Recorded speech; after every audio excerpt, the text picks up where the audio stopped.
Seria interessante se isso tivesse mais buracos que queijo suíço. Com Alec Murdaugh enfrentando novo julgamento pelos assassinatos de sua esposa, Maggie, e de seu filho, Paul, uma segunda disputa ocorre nos bastidores. Agora ele está enfrentando a mulher que a mais alta corte do estado diz que pode ter contaminado o júri que o condenou.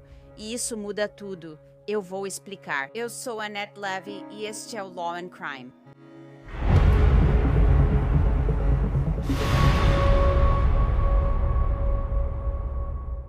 Antes de abordar a nova reviravolta no caso Murdaugh e o processo civil de Alex, quero falar sobre o escritório de advocacia Morgan & Morgan. É um escritório que luta pelo povo há mais de 35 anos e já recuperou mais de 30 bilhões de dólares para seus clientes. A prova está no histórico deles, com mais de 1.000 advogados em 100 escritórios em todo o país. Contratar Morgan & Morgan é como ter um exército lutando por você, uma equipe dedicada a conquistar a indenização que seus clientes merecem. Nem todos os escritórios de advocacia são iguais. Se você escolher o escritório errado, pode perder antes mesmo de começar. Se algum dia você se machucar, pode procurar Morgan & Morgan, e eles só cobram se você ganhar. Para mais informações, você pode acessar forthepeople.com/forthepeople.com, CrimeFix, clicar no link abaixo ou escanear o código QR que aparece aí na sua tela. Alec Murdaugh terá novo julgamento pelos assassinatos da esposa, Maggie, e do filho, Paul. A Suprema Corte da Carolina do Sul deixou isso claro. Os 5 juízes da corte escreveram que o direito de Alec Murdaugh a um julgamento justo foi violado em parte pela agora desacreditada secretária do tribunal, Becky Hill. E agora Alec Murdaugh quer que Becky Hill pague por esse erro, e pague caro. Ele explica o motivo em um novo processo. Já vou falar sobre isso, mas antes, um breve resumo caso você não tenha acompanhado. Becky Hill administrava o Fórum do Condado de Colleton, onde ocorreu o julgamento de duplo homicídio de Murdaugh. No início de 2023, ela estava no comando e leu o veredito. A Suprema Corte do Estado concluiu que Becky Hill fez comentários impróprios ao júri, ou pelo menos tentou fazê-lo, quando disse aos jurados para não se deixarem enganar pelos advogados de Murdaugh e para observarem Murdaugh atentamente enquanto ele testemunhava. Os 5 juízes da Suprema Corte afirmaram que Hill atacou seriamente a credibilidade de Murdaugh e sua defesa, classificando sua interferência no júri como chocante. Murdaugh terá novo julgamento e a Procuradoria-Geral promete julgá-lo novamente em breve.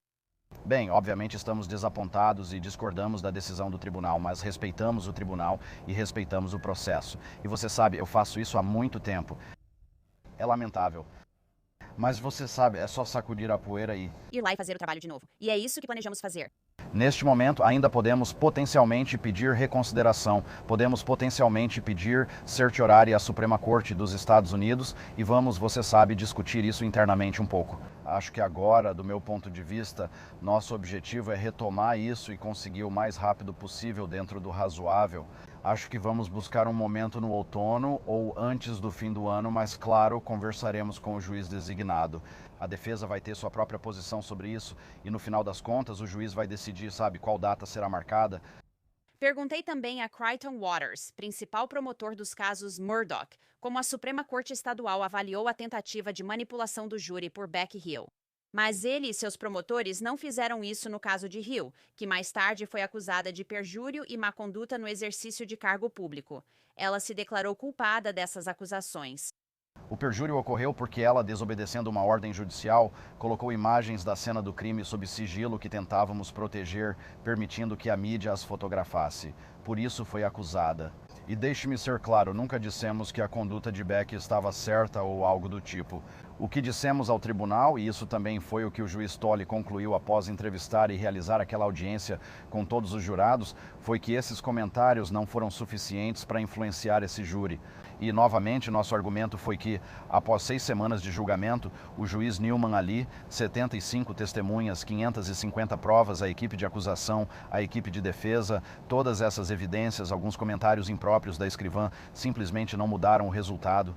Esse foi o argumento apresentado e o juiz Tolle concluiu assim. A Suprema Corte, por sua vez, não quis sancionar essa conduta de um funcionário do tribunal, o que entendo ser direito deles, então seguimos em frente. A juíza Tolditch afirmou que ela não tinha credibilidade enfrentando problemas nesse aspecto. Então, o que a juíza Tolley concluiu em sua decisão e a nossa posição era que se tratava dos jurados, não da Beck. Ninguém estava aqui para depender totalmente da Beck. Nós confiamos nos jurados. 11 deles disseram que não houve qualquer efeito possível. Um deles demonstrou indecisão e o juiz apontou problemas em seu depoimento. Foi nisso que confiamos e o juiz Tolley chegou à mesma conclusão. A Suprema Corte viu de forma diferente e, novamente, esse é o direito deles. Agora, sobre o processo federal de direitos civis que Alec Murdaugh moveu contra Becky Hill. Entramos com um processo em nome de Richard Alexander Murdaugh Sr. contra Rebecca Hill. E esse processo nós o movemos sob o Estatuto Federal de Direitos Civis 42, Código dos Estados Unidos 1983, para reparar a violação de direitos constitucionais. Esses direitos eram o direito de Alex a um julgamento justo, o direito de ser julgado por um júri íntegro e imparcial.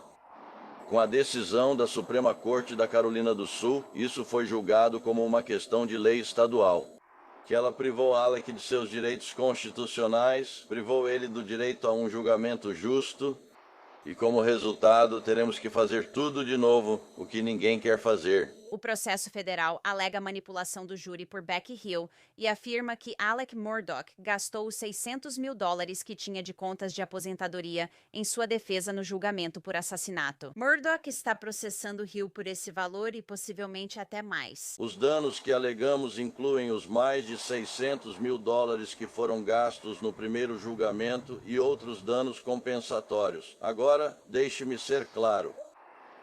Alec Murdaugh deve dinheiro para várias pessoas. Nenhum desse dinheiro recuperado irá para ele pessoalmente. E o objetivo deste processo é responsabilizar Becky Hill pelo que ela fez. Ela não foi responsabilizada de forma alguma pela sua conduta. E o segundo objetivo é investigar exatamente o que ela fez, o que poderemos fazer durante o processo civil. Temos poder de intimação, podemos tomar depoimentos. E assim vamos conseguir entender todo o alcance da conduta dela. Ela ainda não foi devidamente investigada pelo Estado e não foi responsabilizada pelo Estado. E é isso que esperamos fazer, é isso que pretendemos fazer, e é isso que vamos fazer com este processo. A defesa de Murdaugh quer investigar as acusações de manipulação do júri por Becky Hill. Os advogados estão se perguntando: havia mais alguém envolvido em tentar influenciar esse júri? Uma vez que o julgamento terminou, nós não temos o poder de emitir intimações. Não temos poder para investigar tudo isso. Após o julgamento, investigamos a má conduta do júri, viajando por meses pelo condado de Charleston, cruzando pântanos e estradas de terra para encontrar e interrogar os jurados. Mas uma vez que um juiz é nomeado, e acho que recebemos uma ordem na sexta-feira, em que o presidente da Suprema Corte disse que, uma vez que a remessa do caso seja feita, o que significa o sinal verde, agora a Suprema Corte está com o caso. Eles precisam remeter isso para um tribunal de primeira instância e achamos que ele vai fazer isso nas próximas semanas. Então, nesse momento, teremos o poder de intimação. Então, teremos a capacidade de investigar. Agora recebemos algumas informações por meio da troca de provas no pedido de novo julgamento. Eles fizeram isso? Foi só isso que fizeram? Quero dizer, nós não sabemos. Mas se foi só isso que fizeram, realmente não foi uma investigação muito profunda. Não acreditamos que eles investigaram a fundo, mas certamente pretendemos fazer. E deixe-me dizer uma coisa.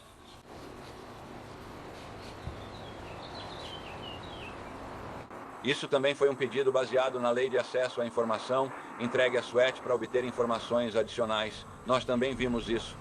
Faz sentido deixar a agência, que tem um conflito de interesses inerente, já que ela quer manter a condenação, investigar se ela foi válida ou não? Isso parece ridículo. Acho que o procurador-geral errou ao não pedir investigação independente. Ele poderia acionar o departamento do xerife. Quem? O pessoal do Leon Watt ou o xerife lá em Spartan? Não, não é Spartan, mas Greenville tem um departamento do xerife muito sofisticado. Charleston também. Use eles. Mas Suede está comprometido em manter a condenação. Eles não querem encontrar nenhuma falha. Isso faz parte da natureza humana. Acreditamos que ainda há muito a ser investigado e queremos explorar isso. E a questão é, e Jim, Phil e eu temos conversado sobre isso, será que ela fez isso sozinha? Será que alguém ajudou ela com isso?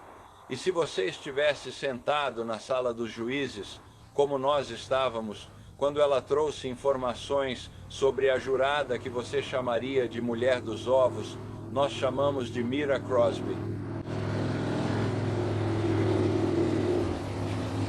E ouça o que ela tinha a dizer. Uma vez inventaram tudo sobre uma página do Facebook.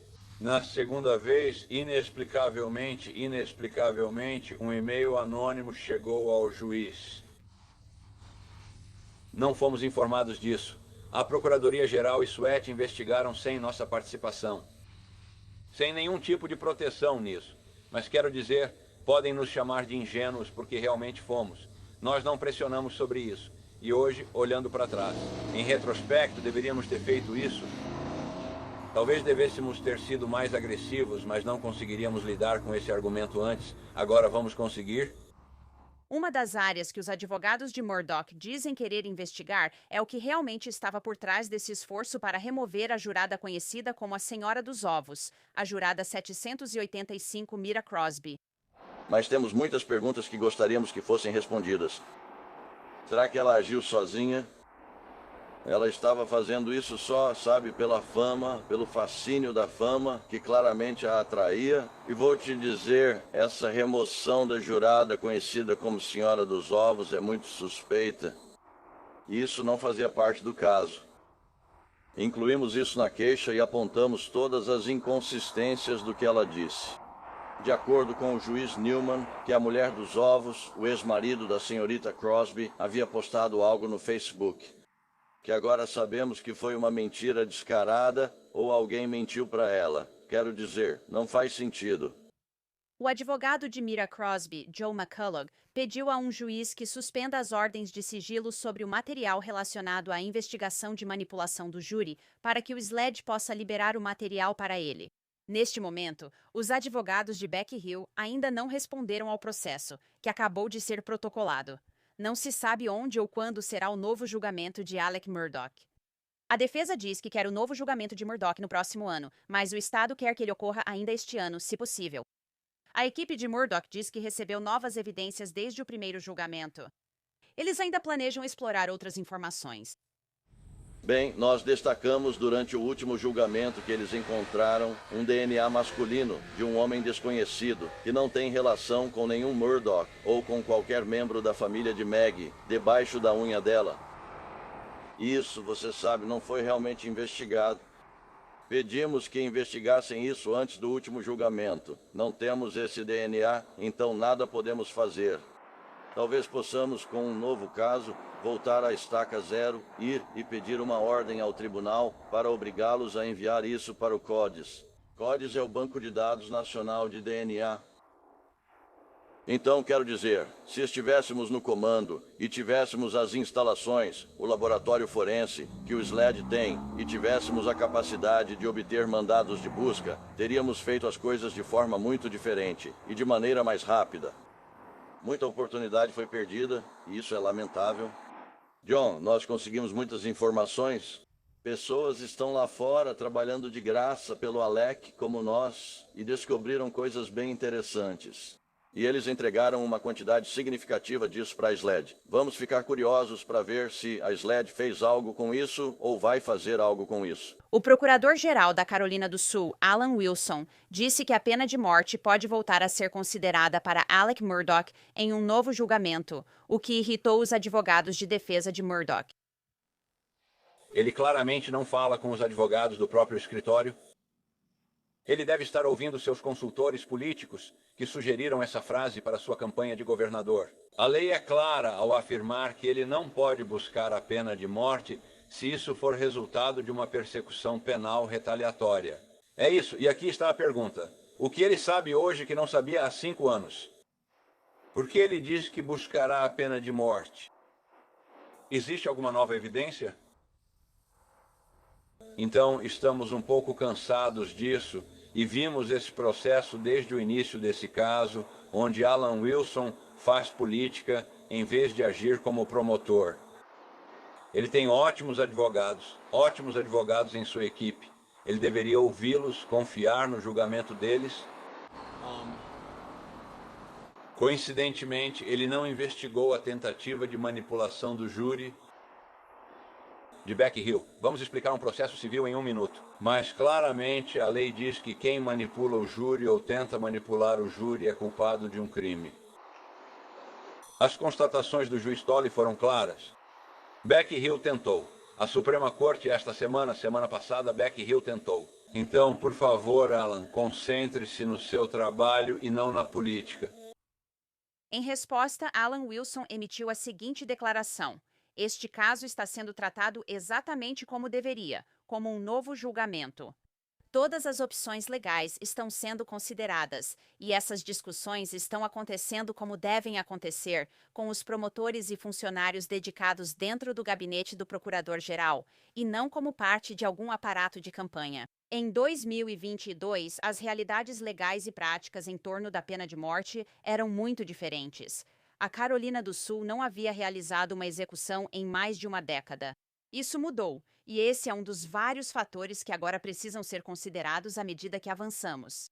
O Sr. Harpootlian reconheceu que a questão de Becky Hill já havia sido encaminhada e analisada por uma promotora independente. Essas questões já foram avaliadas fora do nosso gabinete. O que é decepcionante é ver Dick Harpootlian e Jim Griffin gastarem seu tempo difamando a SLED e atacando as autoridades policiais da Carolina do Sul, em vez de tratar esse assunto com a seriedade que ele merece. No fim das contas, nossa responsabilidade é simples: seguir a lei, proteger a integridade do processo e garantir que a justiça seja buscada de forma justa e profissional. Quando houver um novo julgamento, há uma testemunha que deve voltar a depor, Mark Tinsley. Ele representou a família de Mallory Beach, que morreu em um acidente de barco em 2019. Paul Murdaugh estava dirigindo aquele barco e Tinsley estava processando Alec Murdaugh pelo acidente quando Paul e Meg foram assassinados. Ele também defendeu vítimas dos crimes financeiros de Murdaugh. Você prevê... Isso será permitido da próxima vez? Pois a defesa afirma que não era assim, que tudo não desmoronaria como o Estado disse. O que você acha disso? Acha que seu depoimento será permitido na próxima vez? Eu acho que sim. Acho que é probatório. Acho que é relevante. E acho que o tribunal reconheceu isso claramente em sua decisão, que tudo iria desmoronar, ou Eli que viu uma maneira de descarrilar esse trem que estava vindo pelos trilhos. São realmente duas coisas diferentes, certo? O cachorro não precisa necessariamente te morder para que você tenha medo dele. Então, quero dizer, Eli, que mais do que qualquer pessoa no mundo naquele momento sabia a importância da descoberta desses crimes financeiros. Ele estava enfrentando 800 anos de prisão, quero dizer, ele se declarou culpado desses crimes. Então, a consequência como resultado da descoberta é algo que Alec saberia, mesmo que ele não tivesse o poder para impedir, uma vez que aquele fio fosse puxado e tudo começasse a desmoronar. Então, sabe, ele sabia disso. Acho que há um momento em que ele se preocupa com o que Jeannie Seckinger e o escritório de advocacia estão fazendo, mas ele enganou essas pessoas por anos e saiu impune. O meu é mais direto e implacável. E então todas essas coisas, desde Tony Satterfield questionando, o que é isso que estou lendo sobre um acordo neste artigo, até essa audiência que está por vir, até Jeannie Seckinger e Chris Wilson e o banco. E todas essas coisas que estão acontecendo realmente levam ele a essa conclusão louca, mas inevitável, na mente doentia e distorcida dele. Essa é a única maneira de acabar com isso para mim. Eu preciso ser uma vítima. Meu pai está prestes a morrer. A simpatia do público vai estar do meu lado desde o início. E isso vai me dar um alívio ou acabar com tudo de uma vez. Alec Murdaugh afirma que não fez isso. Ele afirma que é inocente de fato desse crime. Não que o Estado não tenha conseguido provar a acusação, digo, como advogado ele diria isso, mas ele é inocente mesmo. Existe alguma possibilidade em que você consiga imaginar que ele não cometeu esses crimes? Não, e, sabe, eu vejo pessoas especulando que, ele sabe quem fez isso ou ele estava lá e, de alguma forma, isso diminui a culpa dele nisso. Não acho que seja esse o caso, pois ele, que era tão manipulador, que não deixaria ninguém ter esse poder sobre ele. Alguém o ajudou a se livrar das armas e limpar tudo? Não acho. Foi tudo ele, pois não deixaria ninguém participar dessa conspiração com seu jeito maluco. Você já disse no passado que acredita, é a sua crença. Que ele vinha planejando isso havia algum tempo, que isso não foi espontâneo. Já faz um tempo agora. Você ainda mantém essa crença? E me diga quando, na sua opinião, ele colocou isso em movimento, porque agora ele é um acusado de assassinato. Ele não é mais um condenado por assassinato. Então, os mentirosos mais bem-sucedidos misturam algum elemento de verdade em suas mentiras, certo? Então isso não foi algo que eu simplesmente pensei na hora. Foi o que ele realmente disse para a cunhada dele, que quem quer que estivesse planejando isso já estava planejando há muito tempo. Então eu concordei com o que ele disse, e só depois que a gente começou a descobrir tudo e a imagem foi ficando mais clara, há um momento no processo civil em que eu entendo que, pelo menos pelo entendimento comum, Elik não iria querer que Meg fosse processada no caso civil, certo? É o cartão de crédito da Meg que Paul usa. Não só na noite do acidente do barco, mas ao longo do tempo, várias vezes antes disso, para comprar álcool. Meg é dona de metade do barco, quer dizer, há responsabilidade em relação a Meg. Então eu enviei pedidos de admissão de fatos, porque Elik não era tão ativo nas redes sociais. E isso é uma coisa em casos civis, onde a gente diz, admita esse fato, e aí não precisamos chamar uma testemunha para prová-lo. Então, se Elik admitir que Meg sabia dessas coisas que estavam documentadas na postagem dela nas redes sociais e que esse conhecimento é imputado a ele, para fins de confiar esse barco ao Paul de forma negligente, bem, então eu não preciso processar a Meg. Mas ele nega. E ele nega isso em novembro, dezembro de 2020, então meses antes dos assassinatos. Isso não fazia sentido para mim na época. E você não pode assumir que eu não vou processar todo mundo porque já processei todos. Não processei, eu não tinha processado Paul naquela época. Eu não tinha processado Meg naquela época. Mas havia, razões estratégicas pelas quais eu tinha preocupações de que Alec tentaria manipular um júri. Essa era uma maneira de mantê-lo honesto, pois eu poderia voltar e processá-los depois. Deixei isso claro para ele. Como é o segundo julgamento para você? Acredito que será uma versão abreviada do primeiro julgamento, e alguns pontos em que as peças talvez não tenham se encaixado devem ser deixados de lado. Acho que, a mentira é algo do qual Alec não consegue escapar. 3 pessoas vão até os canis e um mentiroso volta. Então, como você convence 12 pessoas de que eu menti sobre tudo? E você está falando sobre o vídeo. Eu estou falando sobre o vídeo-chave do crime. Então, mas a mentira dele ainda está aí e ele ainda precisa lidar com isso. E na minha opinião, ele ainda não consegue lidar com isso. E eu acho que isso vai continuar sendo o calcanhar de Aquiles dele nesse próximo julgamento. Alec Murdaugh segue em custódia protetiva em uma prisão da Carolina do Sul. Ele cumpre sentença de 27 anos por crimes financeiros, além de pena federal pelos mesmos delitos. Vamos continuar acompanhando tudo isso, é claro, e trazer para você as últimas novidades assim que acontecerem. Isso é tudo para este episódio do Crime Fix. Eu sou Annette Levy. Muito obrigada por estar comigo. Te vejo aqui na próxima vez.